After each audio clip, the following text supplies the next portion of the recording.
जिंदगी में कुछ चीज़ें बड़ी दिलचस्प होती हैं। अक्सर खामोश रहने वाले ये सोचते हैं कि जो आगे बढ़कर अपनी बात ज़ोरदार ढंग से रख लेते हैं वही कामयाब होते हैं। दरअसल समस्याएं उतनी ताकतवर नहीं होती जितना हम उन्हें मान लेते हैं। कभी सुना है कि अंधेरे ने सुबह नहीं होने दी। आज मन के मौसम में हम आपके लिए लाए हैं जर्मन लोक कथा लाल सेब। जाड़े की दोपहर में ठंड से बेहाल नन्हे हैंस की ये कहानी बड़े दिलचस्प उतार चढ़ाव से भरी हुई है। जाड़े की एक दोपहर थी। जर्मनी का स्ट्रासबर्ग शहर बर्फ की सफ़ेद चमकीली तह के नीचे दबा हुआ था। तेज सर्द हवाएं हड्डियों को कपकपा दे रही थीं। चर्च की बड़ी सी घड़ी ने टन टन की आवाज़ के साथ 5 बजाए। इस आवाज़ के ख़त्म होते ही चर्च के गेट के कोने में दुबके नन्हे से हैंस ने अपना सिर बाहर निकाला। वो गौर से टावर पे लगी घड़ी को देखना चाह रहा था, जो रोज़ मधुर आवाज़ में टन टन करती रहती है। तभी तीखी सर्द हवा का झोंका उसके तार तार हो गए कपड़ों में घुसकर सारे शरीर को ठिठुरा गया। वो फिर दरवाजे की आड़ में दुबक गया। चर्च का बड़ा सा फाटक खुल गया। हैंस सीधा होकर बैठ गया। उसे मालूम है कि अब शहर के तमाम स्त्री पुरुष चर्च में प्रार्थना करने आएंगे। चर्च के भीतर से ऑर्गन की मधुर धुन सुनाई पड़ती है। ये संगीत हमेशा हैंस के मन में इच्छा जगाता है कि पास से ऑर्गन को देखे।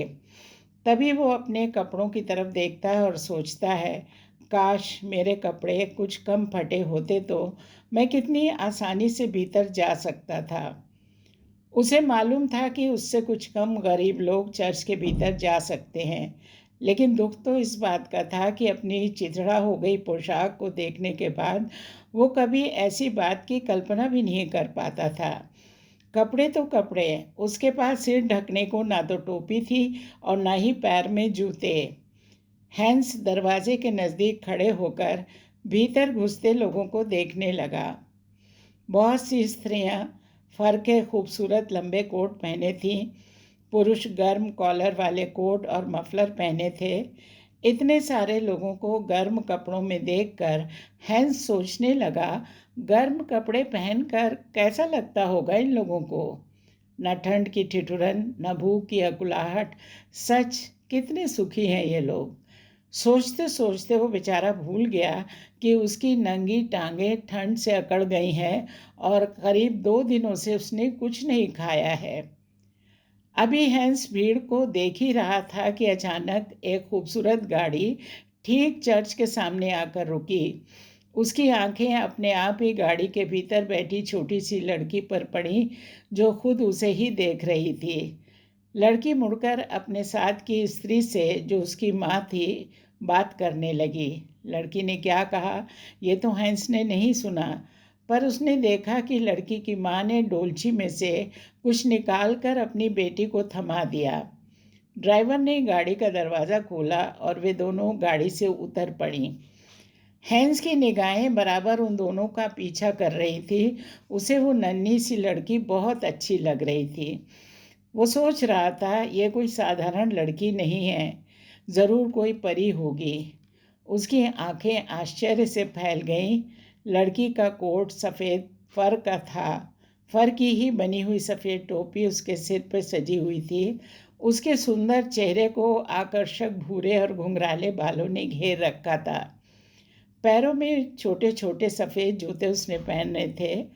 थोड़ा नज़दीक आने पर हैंस ने देखा लड़की के हाथ में बड़ा सा लाल सेब था। लेकिन उसके बाद जो कुछ हुआ उसने हैंस को अचरज में डाल दिया। वो नन्ही लड़की दौड़कर उसके पास आई और कहने लगी, ए छोटे लड़के, तुम ये सेब लेना पसंद करोगे? इससे पहले कि वो कुछ कह पाता, लड़की दौड़कर अपनी माँ के पास वापस चली गई। हैंस हैरत से कभी अपने हाथ में पकड़े सेब को देखता तो कभी दूर होती उन माँ बेटी को। उसने झांक कर देखा, चर्च के भीतर वो छोटी लड़की अपनी माँ के करीब बैठ गई। तभी पादरी ने प्रार्थना शुरू की, काफ़ी समय तक वो बाहर खड़ा रहा।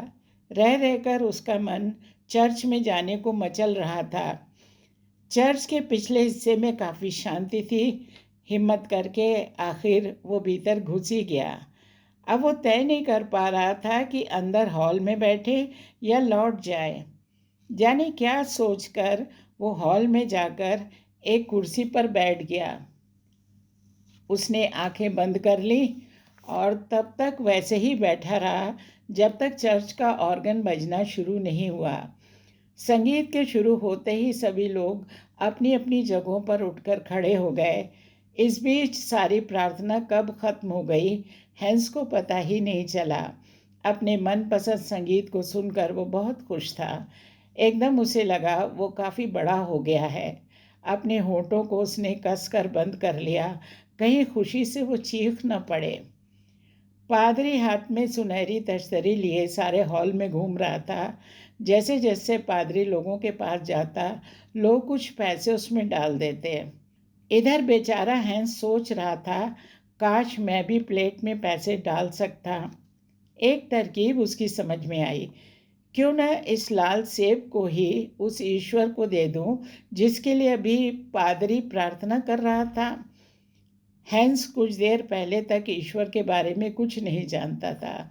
वो तो सिर्फ एक बात जानता था कि संसार में उसकी एक ही संपत्ति है। वो संपत्ति लाल सेब के रूप में उसे मिली और हाथ में उसे पकड़े हुए न जाने कितनी खुशी इस थोड़े से समय में पा गया था। वो सेब को देखते ही उसकी भूख भड़क उठती थी। उसे अपने आप से अलग करना हैंस को बहुत मुश्किल लग रहा था, लेकिन देने के अलावा दूसरा रास्ता भी तो नहीं था। अब उसके मन में एक ही डर था, कहीं मेरी ये छोटी सी भेंट स्वीकार न की गई तो। उसने कसकर सेब को अपने सीने से चिपटा लिया और सांस रोककर अपनी बारी की प्रतीक्षा करने लगा। पादरी को अपने करीब आते देख मारे घबराहट के वो कुर्सी से उठ खड़ा हुआ। कांपते हाथों से अपना प्यारा लाल सेब चमकती सुनहरी तश्तरी में डाल दिया।